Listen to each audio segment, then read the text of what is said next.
Great recipes start with Odlums. Proud sponsors of Catherine Layden on Ireland AM.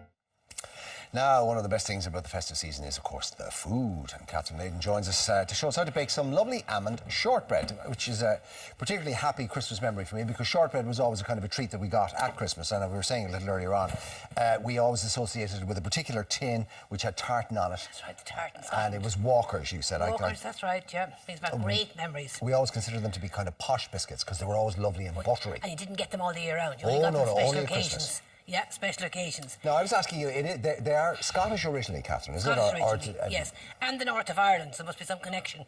They make wonderful shortbread, both in Scotland and in the north. Have you ever had, like, Scottish shortbread? You know, I have. Yeah, and is it different to what we would... No, they're very similar. Okay, very similar. And I was asking you as well, because we got a batch at home from some shop, and they were awful, and the kids loved them. And I mean, they literally took a bite and spat them out. They were dreadful, they were kind of sawdusty, cardboardy almost. So you were saying, though, they're not tricky to get right. No, if you get your quantities of ingredients right. For most recipes, if you go a little over, a little under, there won't be a big difference. Okay. But with shortbread, you do have to be quite accurate. Okay, right. So in terms of the quantities, what do we need? In here, I have 4 ounces, 125 grams of butter. Must be at room temperature. Must. Okay. Don't recommend margarine for shortbread. I prefer the old butter. Oh. Now, I find it helps as well if you just cream the butter first of all. Then we add our 50 grams, 2 ounces of golden castor sugar. This is important, Mark, that you use the golden castor sugar. It helps with the colour. The colour, right, okay. Yeah.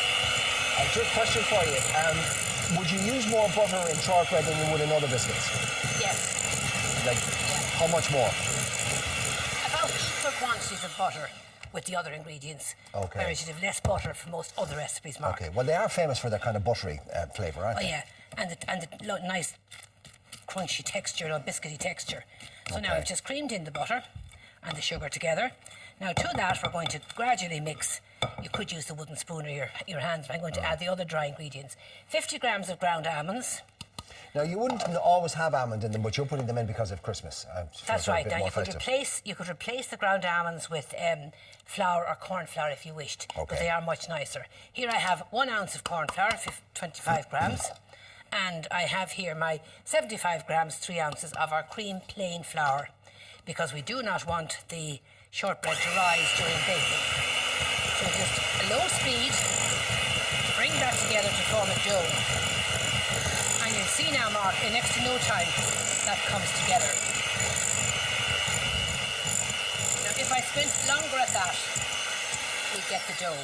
Yeah. I like to, when I've brought it together, I don't want to overmix it because you introduce too much air to the ingredients. And air, of course, is a raising agent. They're quite dense biscuits, aren't they? They're quite thick, yeah. Now, is that a crumbly mix? No, but it won't be in a minute. Oh, right, okay. I'm just wondering. And then, you see, you could keep mixing to get the lump of dough, but as I say, that introduces too much air to it.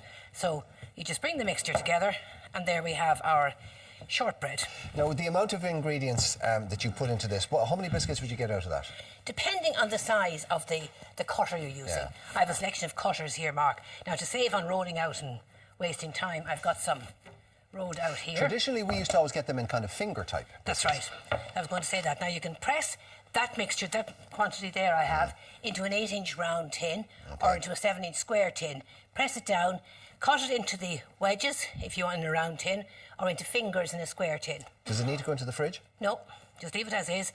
Then take your cutter, and we have some hearts gone in there. And children will have great fun, Mark, doing these. Here's the star cutter.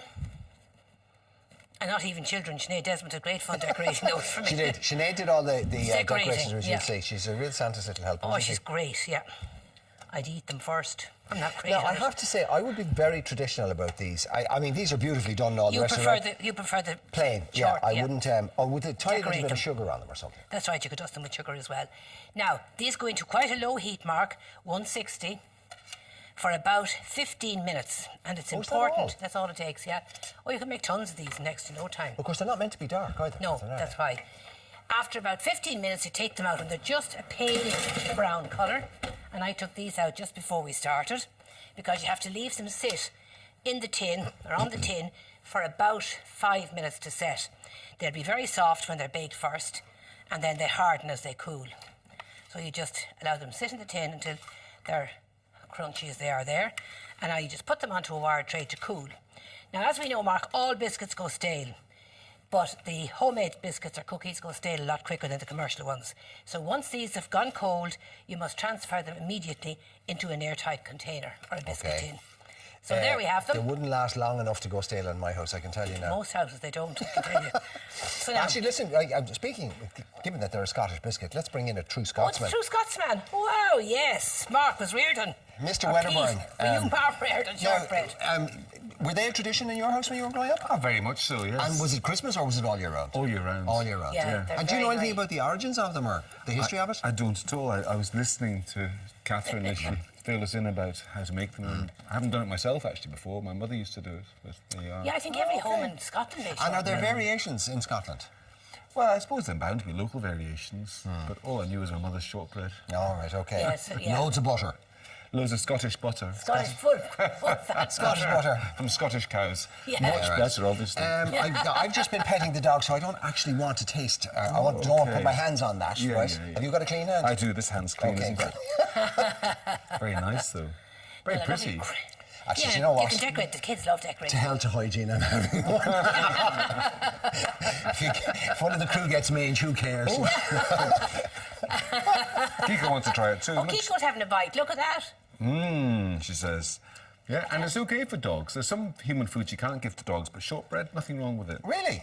It's a little bit high in fat, perhaps, yeah, but yeah. nothing. All that nothing butter wrong and with that, it. their cholesterol? I must have remembered that now for good measure. Once again, a hit. A hit. You knocked it out of Great the park. stuff. Well done. Thanks so Details much. on...